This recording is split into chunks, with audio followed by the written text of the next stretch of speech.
right, number 1, that was a triangular prism because the two triangles are parallel to each other, meaning they never touch. What did y'all say number 2 was? B, it's a triangular pyramid. The base is a triangle, and then all the sides come up and meet at one point. Okay. All right, number 3, what type of cross section do I get from that? A triangle. Remember, if you have a figure that's sitting vertical and you are slicing it horizontally, so just like if I have Olivia's cup right here, the front or the top of it is a circle, right? Yes. If I cut it in half, is the top still going to be a circle? No. Yes, it would still be, if I cut this completely in half into 2 pieces, it's still going to have a circular top. Okay, so just like that example right there, got a triangular prism. If I cut that horizontally, it's still going to have a triangle on top. So the cross section is a triangle. Okay. All right, number 4, you are finding the volume of a prism. If you remember your formula, that is capital B times H. Somebody remind me what capital B stands for. Area of the base. Good. It's given to you on your again. So number 4, if I'm finding the volume of that rectangular pool, to find area of the base, so the base is a rectangle, right? How do you find the area of a rectangle? Base times height, or length times width. And then you're multiplying it by the height, or the depth in this case. This is 1.5 feet deep. Okay. So your final answer should be 39 3/16 cubic feet. If you gave me the decimal, that's fine, as long as it's the same decimal as that fraction. Test will be multiple choice, so you'll be able to look at your answer choices to see if you need to keep it as a decimal or as a fraction. Okay. Questions on that first page? Okay, number 5, we're looking at the volume of a pyramid formula. That is 1/3 base times height, or capital B times H divided by 3. So this is what I gave you on your study guide. But remember, in class, we use this. So it's the same thing. Whatever you want to use, it doesn't matter. Because remember, multiplying by 1/3 is exactly the same as dividing by 3. Okay, so whichever one of those you prefer is fine. All right, so if we are solving, or if we're finding the volume for this triangular pyramid, in order to find capital B, I need to know what base that is first. So what shaped base do I have? A triangle. So if I'm finding the area of that base, capital B, how do you find the area of a triangle? 1/2 BH. 1/2 BH, 1/2 base times height. So that means to find capital B for this problem, I've got 1/2, 3 times 6. Okay. If I were to have given you a side length right here, so say that this side length was 5, how would I know that I needed to use the 3 and the 6?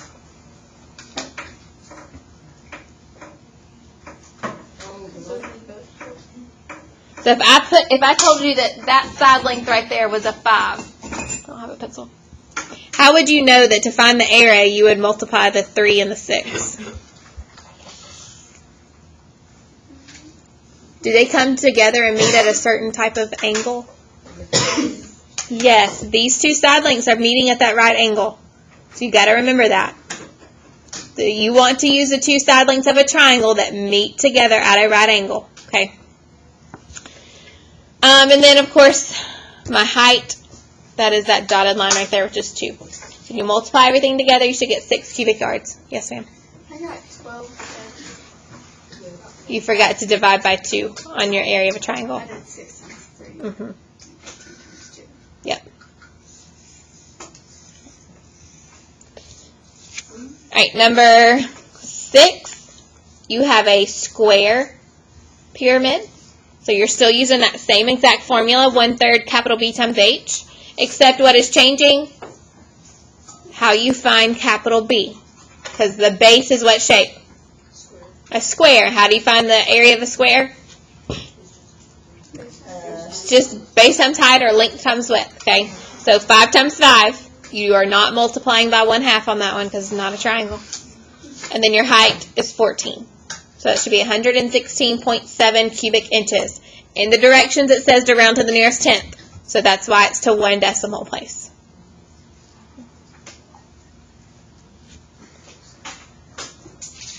Number 7, number 7. You've got a rectangular pyramid, still using that same formula. To find the area of the base, it's going to be 1.8 times 2.2. And then your height is that 3.7. Multiply everything together, you should get 4.9 cubic centimeters. Remember that volume is measured in cubic units. What is surface area going to be measured in? Square. Squared, right? Square units. Okay. All right, then your number 8, you've got a word problem. So you're just going to have to read that word problem and figure out what pieces of information are helpful and what you need to use, okay? So it tells you that you've got a square pyramid. The edges of that square base are 1.5 inches. The height is 2. So you're still using your same formula, 1/3 capital B times H. It's a square pyramid, so if it says the edges of the square base are 1.5, that means all the edges are 1.5. So capital B is 1.5 times 1.5 times your height. Take 1/3 of that. Yes, ma'am. Is that number? This is my pre-algebra study guide. I just didn't work the problems out twice. It's number 8 for y'all.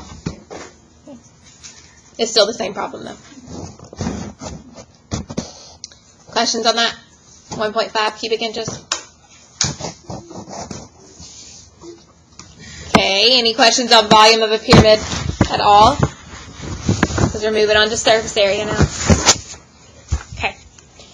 Number 9, which I gave you your formula on your study guide. 2 length times height plus 2 length times width plus 2 height times width. Remember, what you need to do is you need to label your numbers in that figure so that when you're plugging the numbers in, you don't accidentally plug the same number in for length as you do for height. Okay? So this is very important to label your numbers first and then plug them into your formula. So your answer should be 72 square feet. Remember that this is 2 times length times width. Multiply all that together first and then add it to 2 times length times height. Add that to 2 times width times height. Okay.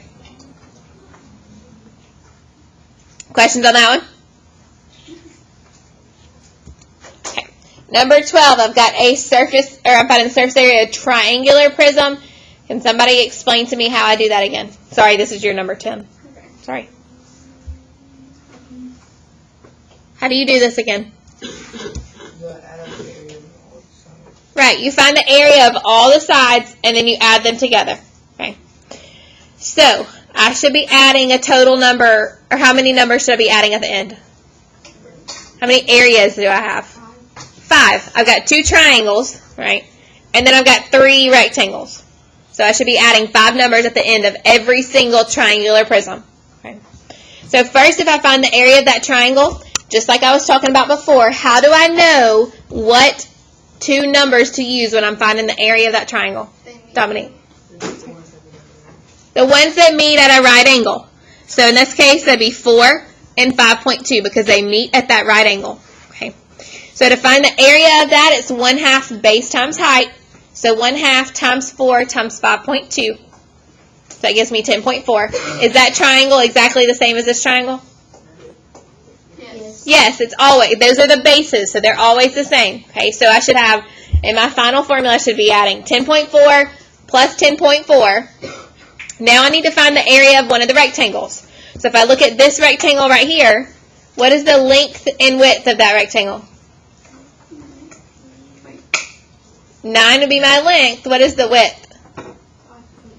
5.2. So 9 times 5.2 should give me 46.8. And then if I look at this rectangle over here, so I'm going to add that to my 2 10.4s. If I look at this rectangle over here on the back, what is the length and width of that? 4 and 5. what would that length right there? If I know that this is 9, doesn't that mean this side length is 9 as well? Yes. So this would be 4 times 9 with 36. So add that in.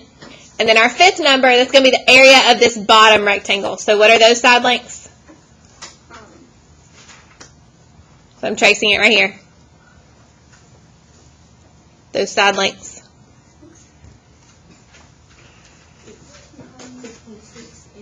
6.6 and 9. Okay. So when you multiply those together, you should get 59.4.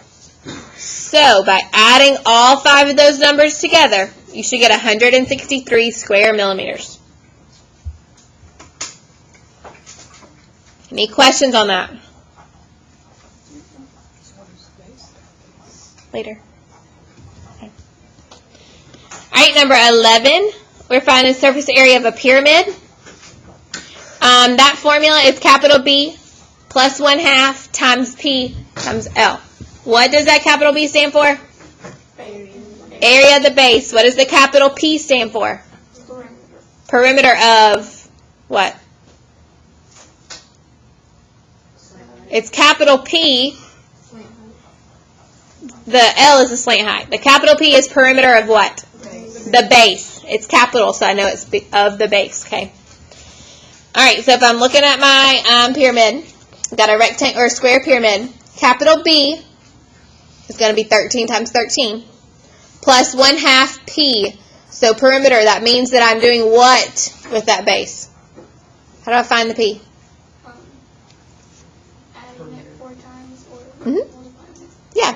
I'm either adding it 4 times because I've got 4 sides, so 13 plus 13 plus 13 plus 13, or that's the same as saying 13 times 4, right? And then my slant height, that is this 16 right here. So when you multiply all those together, you should get 585 square inches. Remember that you've got to multiply all of this together first before you add it to the 169. Okay. Questions on that one? Number 12, you've got a square pyramid. Base side lengths are 8.4, slant height 8.4. So that should be 211.7 square inches. It's a square, so that means the capital B is just length times width. So the lengths are 8.4, so 8.4 times 8.4. And then your P, that means you're adding that 8.4 4 times. Because it's a square, you got 4 sides. All right, number 13, sorry. What am I given already in that problem? The area of the base, which is capital B. So I'm just plugging that 43.3 in for capital B. Okay. And then all I actually have to find is the perimeter. So that'd be 10 plus 10 plus 10. Multiply all that together with your slant height, 223.3 square meters.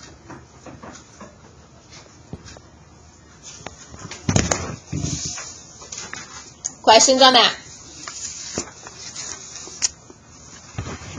We good on surface area and volume? Okay. So now we're moving on to data, which is what we just took a test on, last week. So all of this should be pretty fresh on our brains. Number 14, I know it's really hard to see those numbers, but all those, they look like 8s, but they were actually 3s. Okay. You have to put those numbers in order first. If you, for some reason, wrote down a different number because it looked different to you, then your answer is probably different. But how do you find the median? You're just finding that middle number. And we've got an odd number of numbers, so you should have one median. So the median is 36. Okay.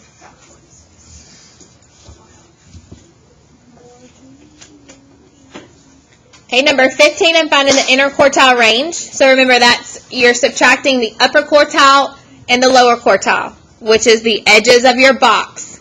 So that box right there is at 90, and then the edge right here is at 20. So 90 minus 20 gives me 70. Number 16, we're doing the same thing, except they're giving you the numbers, so you've got to actually find the lower quartile and upper quartile. So, finding my median, it's actually between 7 and 8. So 7 plus 8 divided by 2, that would be 7.5. So I drew a line right there. So now in order to find my lower quartile, I'm finding the median of these numbers. So that's 3 and 4. So 3 plus 4 divided by 2 gives me 3.5. My upper quartile is the median of all these numbers. So that is 8 plus 10 divided by 2, which is 9. So now to find the interquartile range, I'm subtracting those two. So 9 minus 3.5 should give you 5.5.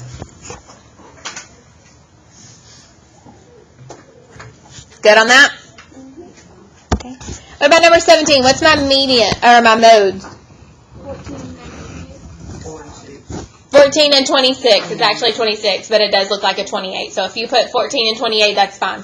Okay. Technically, it's a 6. It really looks like an 8 because the copy is so bad. Okay. So you have 2 modes on that one. Questions on that page? Okay. Number 18, we're predicting data.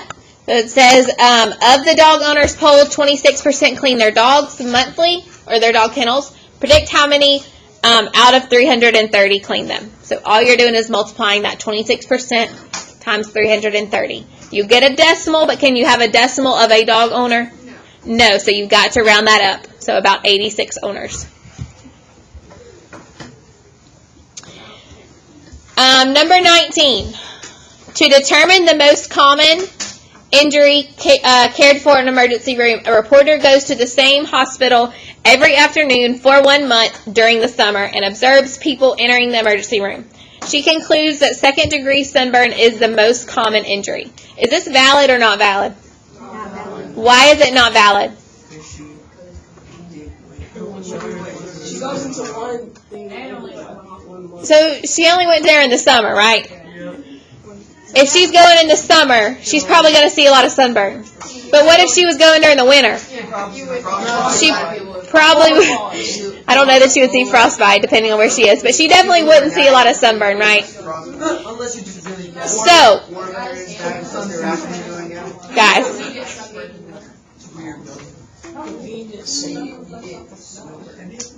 why are you still talking? It is very unlikely that you are going to get sunburn a lot during the winter. Yes, maybe on one day you could sit out in the sun with the tank top on and freeze your butt off and still get sunburn. But that is very unlikely, okay? So, the fact that she only went during the summer, it is not valid because it just doesn't make sense. If she's going in the summer, she's going to see sunburn. But if she were to go the whole entire year, she would not see sunburn the whole entire year. Okay? It's not valid. Yes? No. Frostbite. All right, last question.